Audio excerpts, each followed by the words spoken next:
Welcome back, all of you. So, yeah, Dr. Gwell, you have some question? No question, Morning, Kalyan. sir. Morning, sir. Yes. Will comment that what I have understood so far from your discussion is that normal is what masses consider normal. Yes. It may not be natural. Yes. If Yes. I rephrase the sentence like this, normal is what masses consider as normal, though it may not be natural. Yes. Yes. Yes. And there could be some time which is normal is also natural. There is a possibility of that as well. We are not denying that aspect, but what we need to understand at this point is that what you mentioned, that if the masses are considering something as normal, may not be natural. Yes. Mayank, please. Yeah, the same thing that as you said that because there are some colder places where the agriculture is not developed yet, so people use non-vegetarian food much. So Yes. for them it is like natural and normal both, right? Because they do not have much agriculture there, very cold places. So here the natural aspect is very much factual and physical in terms, Non-vegetarian food can never be considered as natural because naturally it is not consumable unless it is modified. Are you able to comprehend? Yeah, but there are some environmental issue for them as well. Yeah, it is normal for them to consume because of the non-availability of the food. But still, the biological modification has not done for the human being to consume non-vegetarian food. The species, those who are compatible naturally to consume non-vegetarian, like other fleshes, actually can consume it directly without any modification. Human needs to bluff their tongue, the taste buds, to consume non-vegetarian food. It could be considered as normal as you are proposing in certain scenarios, but that can never be considered as natural because the biological modification has not been done. Kalyan, yes. Yeah, Kalyan, normal and natural can be like seeing the sunrise in a hilly area. I mean, that's natural as well as normal also. Yes. Because most of the people are telling that it's a beautiful scenery, and that is also natural. So normal as well as natural both. The beautiful scenario is an opinion. Like considering this as a beautiful is an opinion. Now, rising of sun is natural. It is happening commonly for everyone. Availability of the sun is naturally available for everyone, but interpreting that as a beauty or irritation are opinions. Okay. Yes. But one thing, please. Yeah, it's Yes, opinion, but normal and abnormal is statistical opinion only, right? Yes. So again, so that should be normal, right? Yeah, if a mass of people is saying that it is beautiful, then it is a normal. Sir, mass of the people is saying that the cooked food is tasty and normal. So can we also consider the cooked food as normal? It is normal. It is a statistics. Like why I question you, why are you not comfortable to consider it as normal? So sir, it is not normal because it is not our natural food. That is what we are trying to understand at this point, that the difference between the natural and the normal. The natural is the truth aspect, and this normal term is a statistical opinions. So statistical opinions means it's a bunch of interpretations, and interpretations cannot be claimed as truth. Okay, okay. Great. Kalyanji, Considered. Yes, Shreya. when we are with people like where like okay, fruitarians community and the people who follow those, then that also becomes as normal. Then it If becomes more within a confined mass of people, if most of the people are consuming fruits, so this is a normal yeah. thing. Normal, yes, yes, yes. It's a statistics. It's a clear-cut statistics. Okay. Then it Yes. becomes easier. Like if it is normal also and natural also, then doing the So things. easier or not easier, that we are going to explore. Okay. It's a psychological space.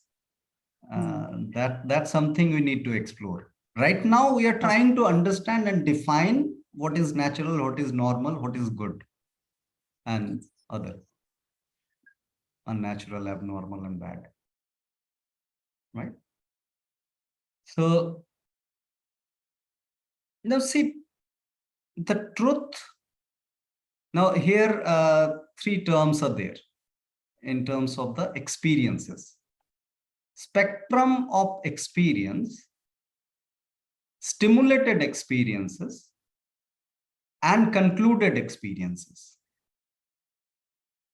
Spectrum of experiences, stimulated experiences, and concluded experiences. Now, spectrum of experiences, in respect to each organism, there is a specific spectrum in which the particular organism operates. For example, for us, we see violet to red.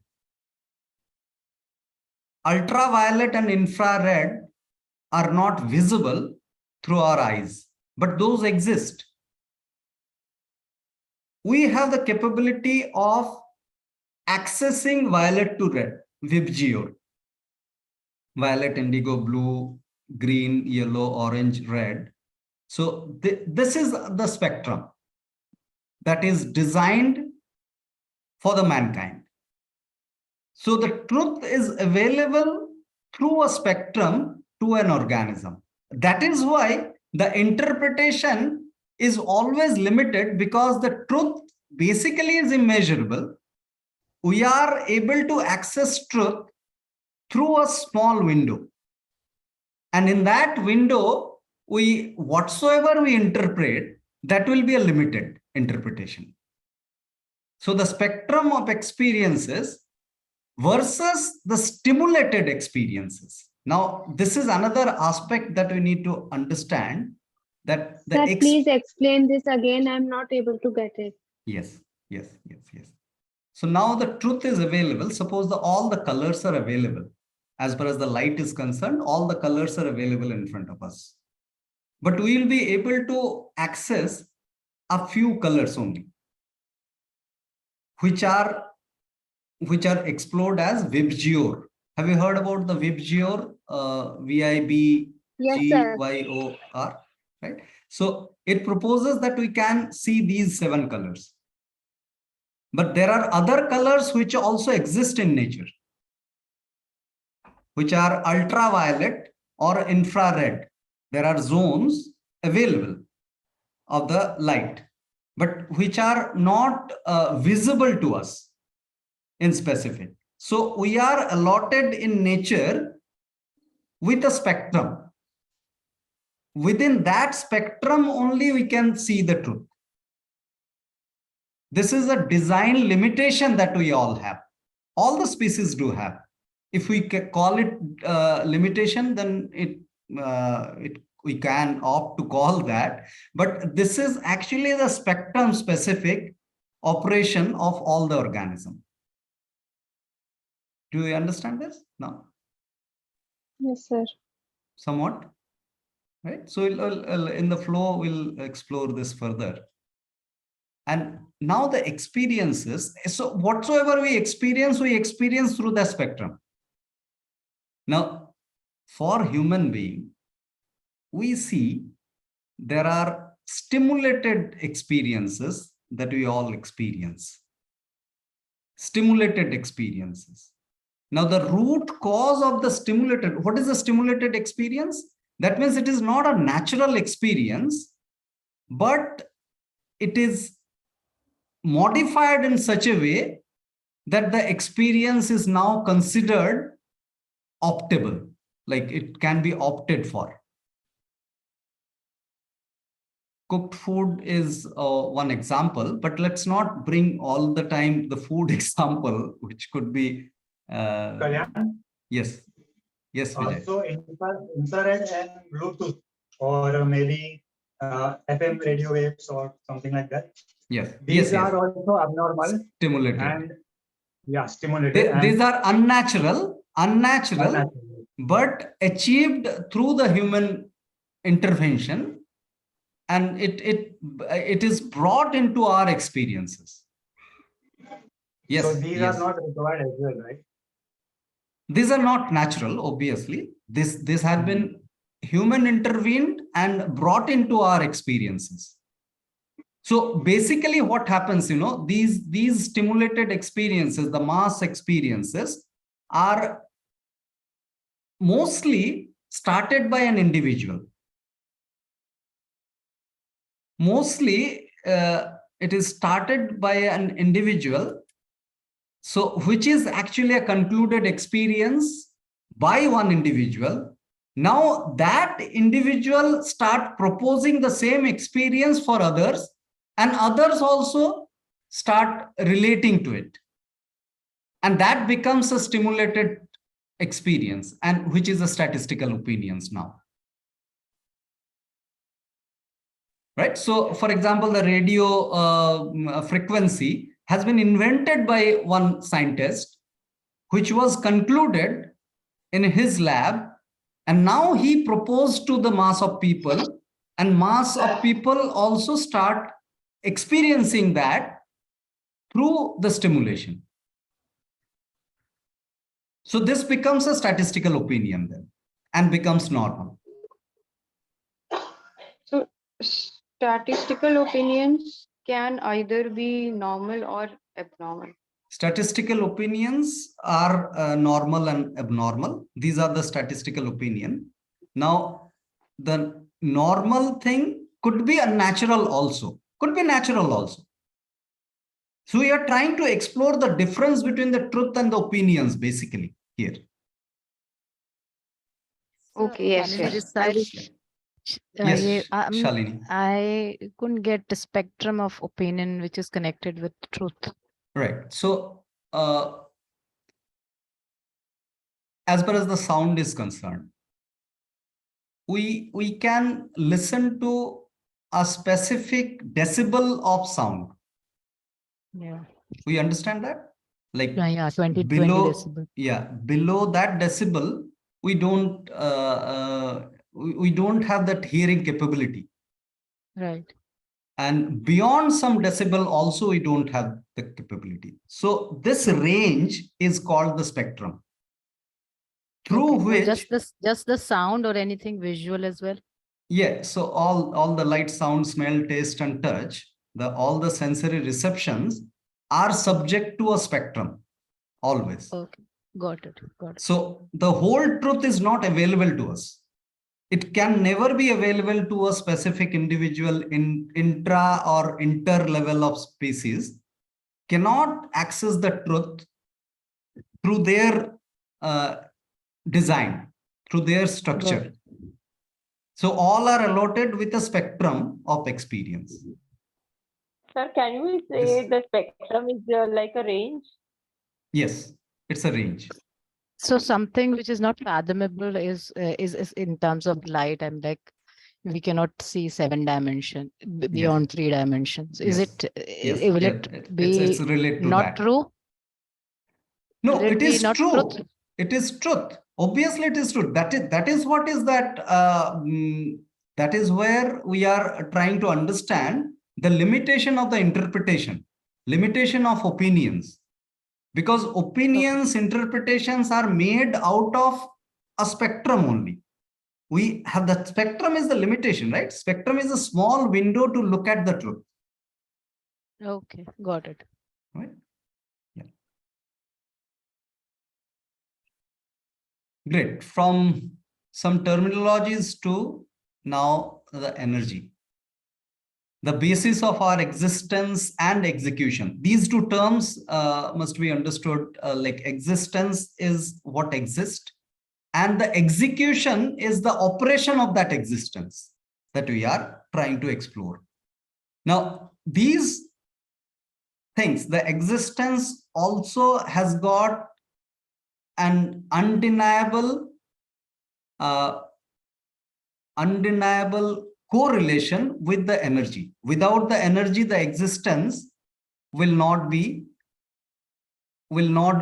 existing unless the energy is conserved in a certain boundary. That existence cannot exist.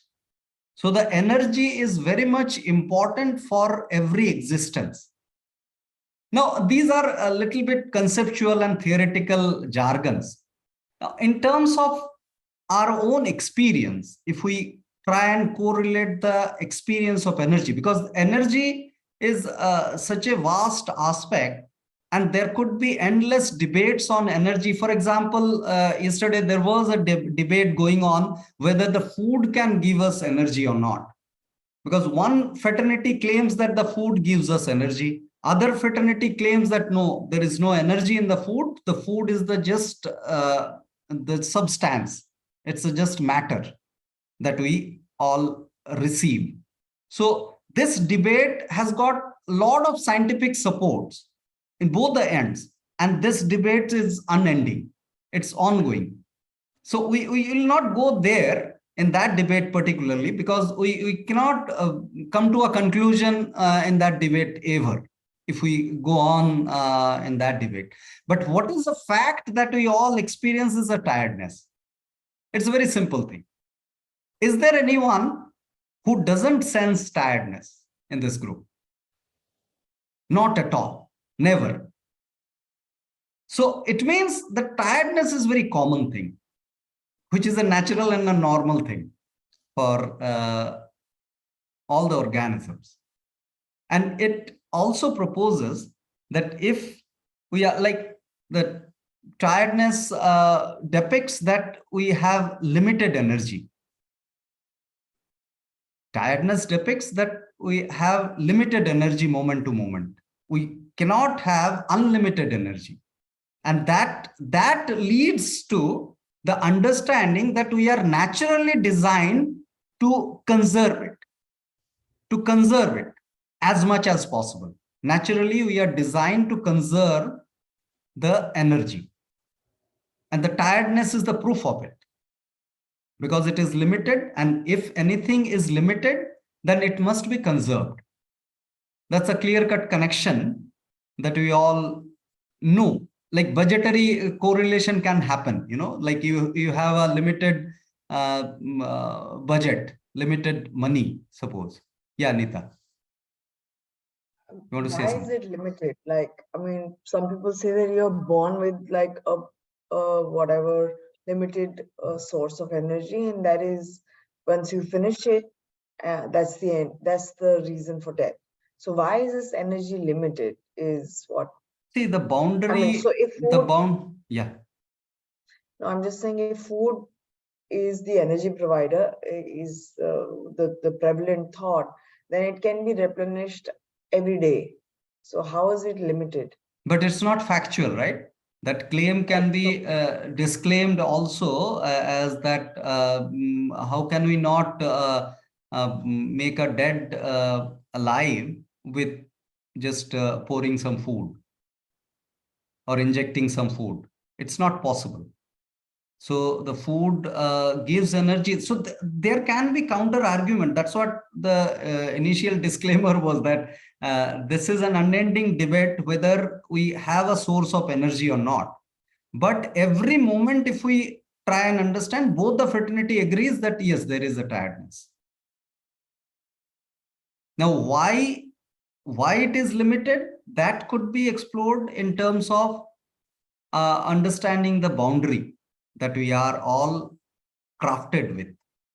We have a boundary of our existence, and within that boundary, the energy is confined. Now, if something is confined, then it is definitely limited. Are you able to comprehend? So we all Yes, are yes. crafted with the boundary. All the existences are crafted with boundary. And since there is a boundary, there is a confinement and there is a limitness. And that's what experientially that we see, that whenever there is a high-rise building and there are provisions of elevator and staircase, mostly we go for elevators because we are crafted, we are designed to conserve energy. We also, when we Google some location, we try to figure out which is the shortest route. So these are the natural tendencies that we all experience of conserving energy. So this is a simple thing. This is not a rocket science being presented here. The tiredness depicts the limitness of the energy, and that is why we all have natural knack of conserving energy. So if it is limited, doesn't it need to be conserved? And that is what we all experience in our day-to-day life. We all actually are looking towards conservation of energy always. Now, basically, what is energy? Energy is capacity to work. That's a physics definition as well. Like if it is just blinking of eyes, or running, talking, listening, deep thinking, everything needs energy. Without energy, the body becomes, it's termed also dead body. So energy is the basis of this existence. Yes. Yes, Shalini. Yes, so I saw a video where a person was surviving on just breathing. So where is he getting energy from?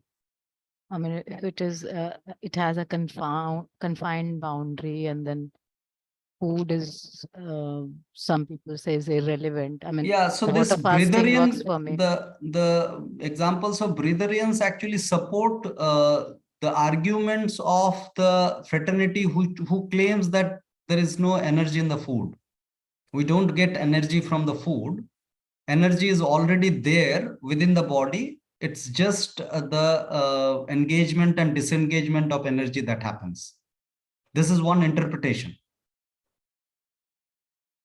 Are you able to? How is the system working, like the metabolism and then tissue building and all those things? The inputs are not stopped, to be specific. The breatharians actually get their inputs through the air they breathe in, and the sunlight, the solar particle, the photons particle they absorb, and the air that they breathe, and what else? Yeah, these are the primary two, and they perhaps consume water also. So RAW, radiation, air, and water, they consume. Okay. They just don't consume the solid food. Okay. Right? So there is a flow and the supply of the inputs from those RAW. RAW is the basic requirement.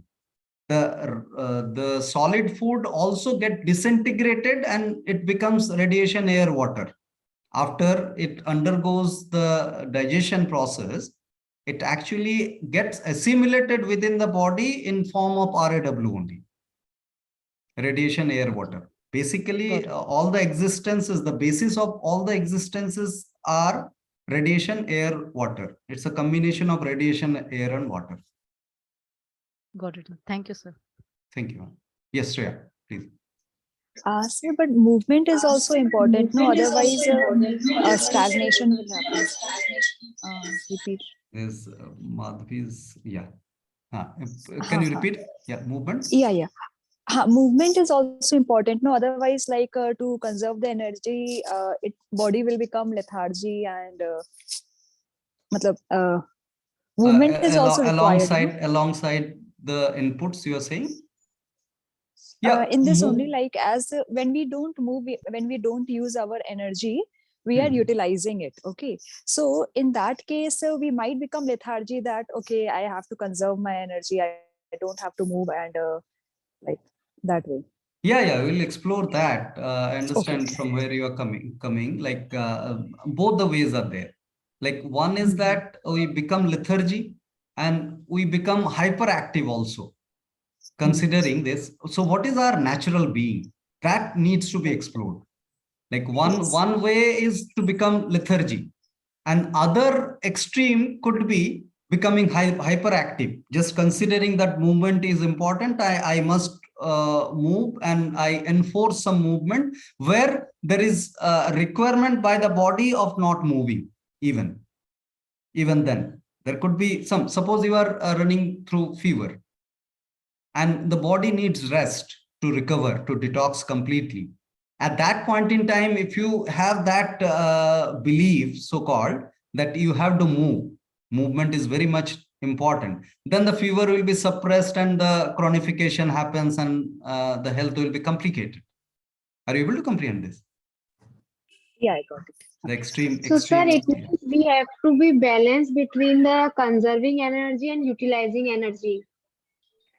Yeah, so whether we have to be, or there can be without any effort, that state of being, that's what we are trying to explore. Whether we need some intervention or effort to be in the balance, or is it our natural state of being to be in the balance? That's what we are trying to explore in this workshop. So, sir, how to explore that we should be, or it's the without any effort? So What is that should be? What is that should be that we are trying to understand? You know, that something we call as should be or should not be. What is that particular aspect? Whether there is some factual aspect remains in that should or should not consideration. That's what we are going to explore. And what is the impact of that should and should not on our energy? That's more important to understand and explore. You know, in the bargain of should and should not, we actually gets a state of depleted energy, whether it happens or not. Factually, we are trying to explore. Yes, Shreya, you want to say something? Yeah, so basically, yeah, you said something about should, so I won't use the word should, but we should listen to our body or mind. Basically, bodies. We are designed to listen to our body. We are actually, see, let's try and understand the narrative. You know, we should listen to our body brings a extra consciousness, a burden. But are we not designed to listen to our body? That's the narrative. The change in the narrative actually brings a lot of change in the complete space. The psychological space gets captured in the enforcement of should and should not. Our brain stops operating under the instruction. Actually, we'll understand the energy wise. It's not an opinion that we are trying to impose, but we'll, yeah. Ayushi, you want to say something? I was just thinking about the effort and effortless. Yes. As this also, I think, was being discussed here. Yes. So, yeah. Effort, like, say for doing this particular workshop, this presentation has been prepared. So there was an effort in making this presentation? Energy wise, yes. Okay. Energy wise, yes. So now, like, as more oftenly you quote that life should be effortless. Should be? Life is actually Life designed is effortless. effortless. Yes. Effortless, yes. Life is designed to be effortless. Yes. So then what is the meaning of effort and effortless? Really, I'm confused about that. Yes. A very important question, actually. For example, this particular slide, in making the slide, there is an effort or not? That was your first question. Yes, there was an effort in making the slide, but that effort has been ended. It's not an ongoing effort. Ongoing effort could be if the person who has made this slide is also continuing with an expectation of the impact of the slide. Are you able to comprehend this? Sir, not able Yes. to get it. Okay. So okay. now Suppose here if you, we take an yeah. here if we take an example of a processed food, Yes. so then the effort has ended when the wheat has been made into a flour, Yeah. Yeah. Yes. right? Then Yes. people may come up with this also, that then why we should not have it. No, the beneficiary, the consideration, all these aspects need to be understood. You know, like the beneficiary will start considering as benefited. And that's the effort that we are going to explore. Psychological effort is the actual effort. Otherwise, the physical effort, like that example, you know, that you are getting slapped. Somebody slaps you. So it's a physical hit, and that pain will go off within some time. It has an end because that individual is not slapping continuously. It's one slap and that pain will go off.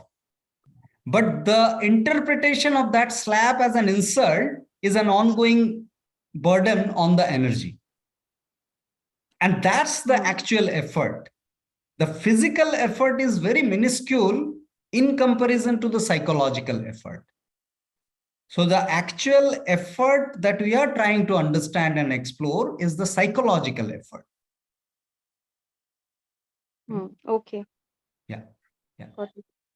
It means, sir, if we do any work, we put effort.